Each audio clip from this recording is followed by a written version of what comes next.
Судебное заседание проходило в здании столичной милиции, куда с небольшим опозданием и были доставлены все проходящие по делу подсудимые.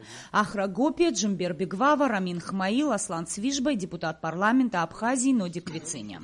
В зале суда собралось много журналистов и представителей правоохранительных органов. Интерес к уголовному делу достаточно большой.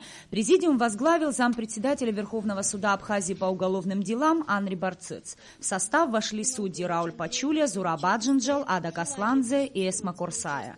Обвинение поддержал первый заместитель генерального прокурора Георгий Аршба. Судом первой инстанции установлено, что после того, как Климантович отказался выплатить требуемую сумму денег, Квициня вступил в преступный сговор с Бигвава, Хмаил, Цвижба, Гопия, которым поручил за вознаграждение совершить убийство Климантовича и Скоредновой. Суд в приговоре достоверно утверждает, что Бигвава, Хмаил, Цвижба, Гопия согласились, с предложением Квициня, вступили с ним в преступный сговор и заранее договорились между собой совершить убийство потерпевших за вознаграждение. Таким образом, Бигвава, Хмаил, Цвижба, Гопия по предварительному сговору группой лиц между собой совершили убийство двух лиц.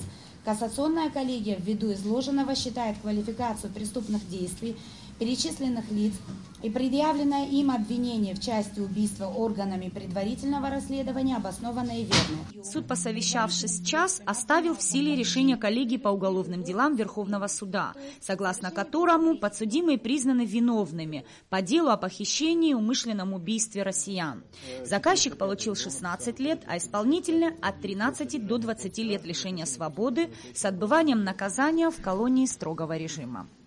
Нисфа Аршба, Астамур Гожба, Абхазское телевидение.